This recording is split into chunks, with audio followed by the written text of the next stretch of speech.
Avec la drill de premier pas de sprint. Ce que je veux qu'on vienne faire, c'est se positionner en sprint. Position de départ, à quoi ça ressemble? Ça va être juste ici, on voit, je vais venir placer une jambe en avant, une jambe en arrière. La jambe en arrière, le gros orteil va être aligné à peu près avec le talon de la jambe opposée, la largeur des épaules. Je viens de déposer la main au sol. La main au sol, le pouce va être aligné avec le gros orteil de la jambe qui est avancée, dans ce cas-ci, jambe gauche, et aligné avec le gros orteil de la jambe reculée, donc la jambe droite. Ça forme un triangle.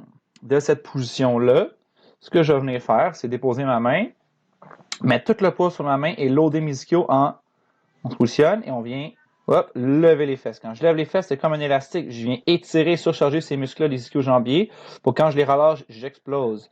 Pourquoi j'ai ma main proche et je lève les fesses dessus? C'est pour m'incliner. Vous voyez, il est incliné vers le bas, tête vers le sol, pour venir utiliser la gravité pour exploser vers l'avant, mais aussi tomber vers l'avant. Quand je sprint, c'est comme si je tombais toujours vers l'avant. Donc ici, si je kick sa main, il va déjà tomber vers l'avant, il va devoir se rattraper. Donc on vient s'aider avec le poids de notre corps pour se propulser vers l'avant. La drill, assez simple. Position de départ, je vais venir exploser, freeze. Je veux voir que tu exploses, déroules, ok? Extension complète de la jambe en arrière qui propulse. Et knee drive donne un coup de genou explosif, la jambe en avant. Et là, je vais venir tomber, boum, position de réception. Idéalement, je veux que les épaules soient un peu plus avancées sur la pointe du pied, extension complète, prête à repropulser. Je suis dans un deep squat ici. Ça me permet de venir me propulser vers l'avant et de faire un deuxième grand step et pouvoir utiliser toute l'amplitude de mouvement pour me propulser. Alright. Ensuite, je me relève. Je vais venir me repositionner et je vais recommencer. Position de départ. Vous voyez comment il place ses pieds? On va venir faire un L. Hop, comme ça, je sais que mon gros orteil est aligné avec le talon. Dépose la main. Lourd les ischios. Boum, explose. Atterrit, tu vois, point des pieds. Super l'équipe vers l'avant, c'est bon signe, ça veut dire que c'est propulsé. OK? Point important, si on voit, regardez où est-ce que son pied est, quand il se propulse, vous voyez, il a gagné tout ça. OK? C'est vraiment explosé, knee drive, extension complète, qui va avancer dans son mouvement. Rapidement, si on regarde ici, on a un sprinter professionnel. Vous voyez comment c'est beau.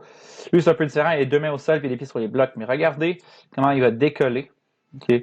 Comment il explose. Comment il était bas, déjà. Ah, vous avez vu au début, là. Comment, dans sa position de départ, fesses au-dessus de la tête, jambe en extension, l'autre de ses jambes, explose.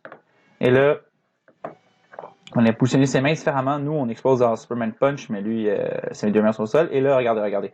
Knee drive, cette jambe-là va venir donner un coup de genou explosif. Au même moment, la jambe en arrière va faire une extension complète. Et juste avant de décoller son pied, là, vous voyez comment extension de la cheville, genou, jambe droite, fesse, de l'épaule jusqu'au pied, un angle de 15 degrés, knee drive explosif, extension haut, décolle du sol, tu vois, il se propulse vers l'avant, belle extension, knee drive dynamique, tout le propulse vers l'avant et garde son angle de 45. Et quand son pied va toucher au sol, il va être encore à 45, épaule au-dessus des pieds, prêt à venir faire son deuxième pas.